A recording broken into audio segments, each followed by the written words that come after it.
for Graeme's first challenge, he's headed to Leeds to meet a British bulldog with an appetite for destruction. Let me have the bag, please. Wilson! Nicola got Wilson when he was just a pup. Give up! But 5 years on, she's lost all control of her canine.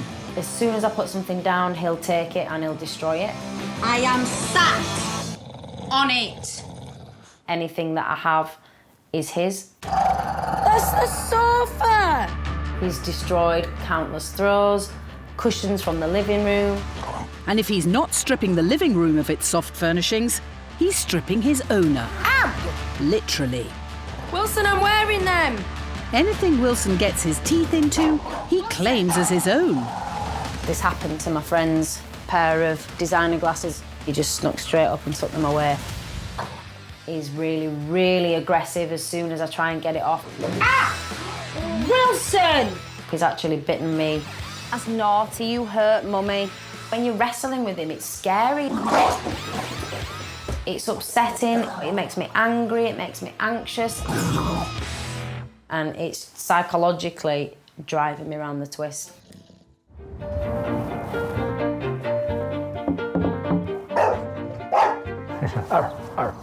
You can tell he's a bulldog. Hello. Hi, all Nicola. right. Nice to meet you. You're right. Hello, you. He's got a pillow. Oh, I see. Yeah, you're not kidding, are you? Has that just happened? Literally just now. This is Right. Wilson in his element. Hello, you. Don't put that anywhere, because he will eat it. Oh, I'm with you. Is he getting enough exercise? I try, but he doesn't want to walk. In order to get him to actually walk, I have to put him in the car. Right. Which is traumatic enough. I was in a car accident in 2015. Wilson was in the car with me. He was sat on the passenger seat and he ended up right in the footwell. And that has traumatised him because now he won't get in the car. Right. I just got hit from behind and I got really bad hyperacusis and tinnitus. Everything that I hear is a lot louder. Okay. So if he barks, it hurts. It really hurts, which again, my tolerance to him is lower because I can't stand the noise. So what's going to happen if we can't fix it? I'm going to have to really look to rehome him because it's just too much. Yeah. It really is. Well, Nicola's tried everything. She's tried telling him off, distracting him, fighting him, shouting at him, and it's not working. We need a different approach. And you know what? It's really, really simple. Believing Wilson is taking things to get Nicola's attention to ease his anxiety, Wilson, let go. Graeme has come up with a simple solution. Ignoring him. That's quite interesting, because he's going round in circles now. Is he? He's just chewing it. Yeah, he's kind of sucking on a corner of it, really.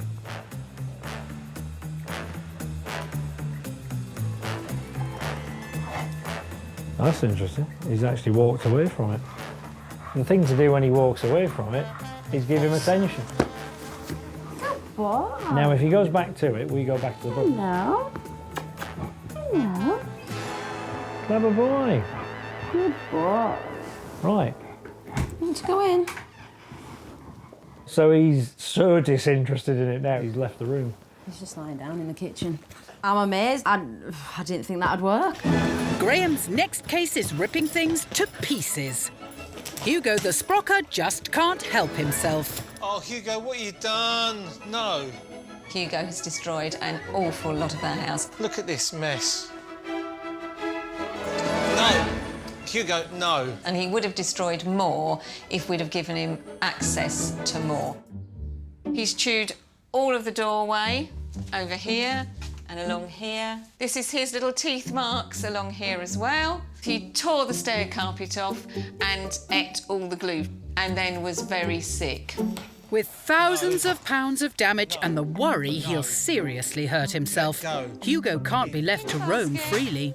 Good boy. This is where we keep him for the majority of the time. We can't let him into any of the other rooms of the house because he just starts to destroy it. Wait. Hello, good morning. Hello, good morning. There we go. Cheers. Has somebody been at your stairs with a chainsaw? Yes, his name's Hugo. Look at that. Butter wouldn't melt. Indeed. Well, that is exactly it. But he has these issues that we can't get past. Right. So tell me about that then. This is where Hugo lives, our hallway and the kitchen.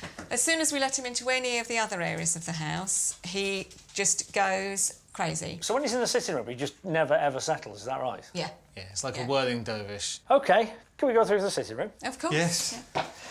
Come on, you.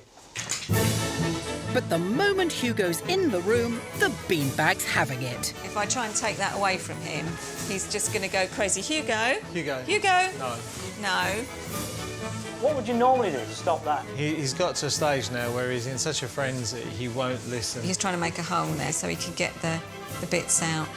Well, happy days for Hugo. Oh! Enough, OK?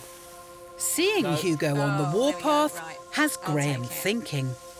No. I did wonder on the way here whether he was just doing it for attention-seeking reasons. Right, in your basket. But actually, it's not. He doesn't care how much attention he's getting, good or bad, I might add. He's just loving it. I think what you've done is you've made that living room a sort of play vacuum area, really. There is no play. Hugo finds his own entertainment, of course, that's the problem. We need to teach him that he can play in there, but with proper dog toys, not with what he considers to be fair game, right? Graeme wants to teach Hugo a simple rule. Some things are his to play with, but some things aren't. Oh, clever boy. Praising Hugo whilst playing with his puzzle is the first step. The second is teaching him what he can't Thank touch. you very much. He needs to understand the difference. Some things you can play with, some things you can't. What's this? Ah. Good boy. He's a clever boy.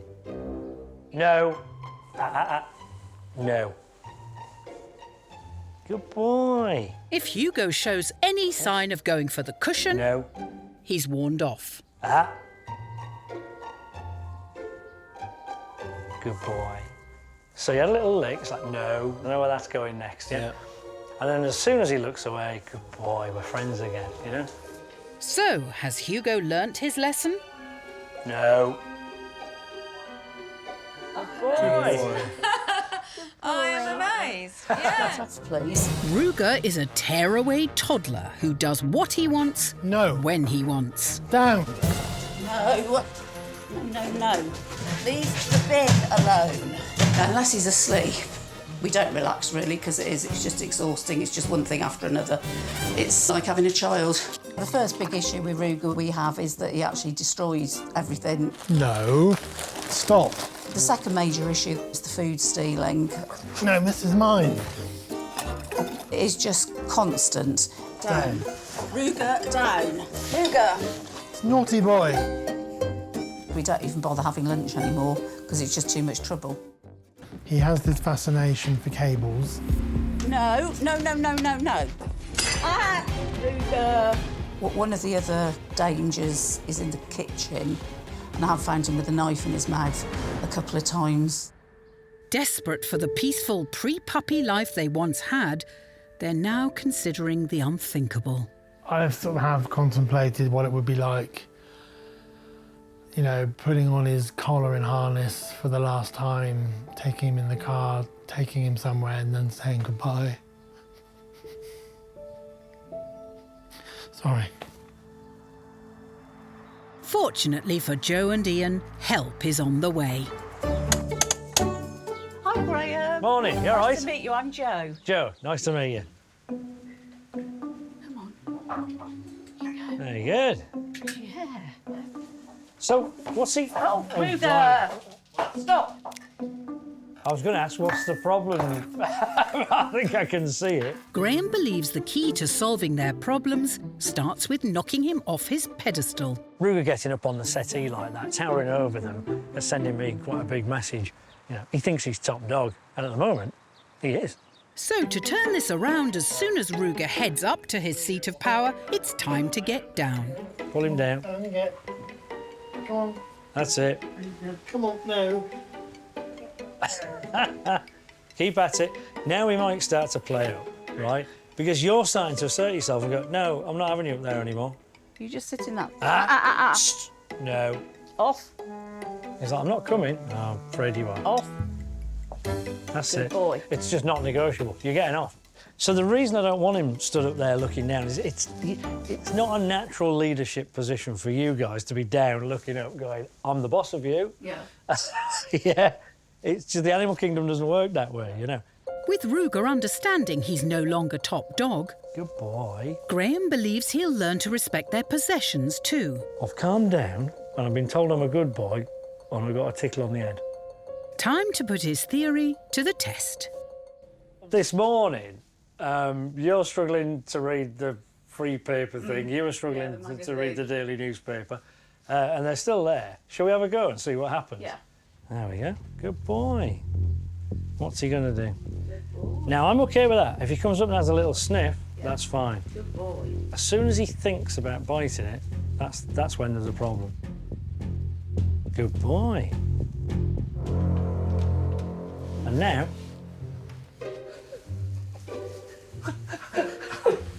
Hey. That's great. Are you speechless? Yes, clearly. In Essex, Graham's with Joe and Georgina and their French bulldog Frank, whose feisty face-offs with dogs on screen is getting dangerous. Broken 2 TVs and it's nearly a third. And the stress is affecting Joe's father's recovery from a major illness. I think the dog's going to have to go. Luckily, Graeme thinks he knows why Frank won't back down. You told me he's particularly bad with adverts, and that's because the dogs appear on the adverts for, what, seconds. So he barks, they go away. He goes... Oh. He got rid of the dog. Oh, right. All right. Right, OK. Yeah. Right. They come back again, but that's OK, because you've got an answer to that. If he barks, they go. Yeah? I didn't think of that I've at all. never thought of that in a million years. In the meantime, what are you doing? Well, mayhem, really, if I'm honest, yeah? You've all got your own ideas, but it's like, oi, Frank, stop! And then interspersed with the odd bit like, do you want to go outside? Yeah. Because in his head, he's kind of going, right, I'm leading the fight barking, this lot are all backing me up. So he's completely confused. As Frank believes everyone's behind him with his mission to chase dogs off the screen, Graeme wants to get in front of him for the training, so he's using a fixed leash. If he starts lunging and barking, which he will, you tell him stop nice and clearly, but without shouting, yeah? And then when he does back down, praise him. And then we just do it again and again. Yeah, Right. let's do it. Yeah. Right. Hey, stop. By rewarding Frank with praise when he stops barking, he should get the message. Stop. That is, if he ever stops. At the moment, his brain has been programmed by thousands, probably tens of thousands of times that he's barked at the telly and the dog has disappeared. With such tuned-in behaviour, getting Frank to switch off just once is a feat in itself. Good boy. Finally, Frank pauses Come here. long There enough we go. to be praised. He's a good boy. So he thought, while he sits down, stop. Good boy. There you go. So what I'm doing is I'm letting him discover that it's not working anymore. I bark, and the dog's not gone. Yeah. Yeah. Good boy. Good. That was a half-hearted one, wasn't it? If we have to do this 6, 7, 8, 28 times, I don't care. It'll be the same thing. Good Yeah. boy. You can hear him now. And he's not going for that now, is he? No. And every now and again, he'll, like that, have another go. Frank, stop. Good boy.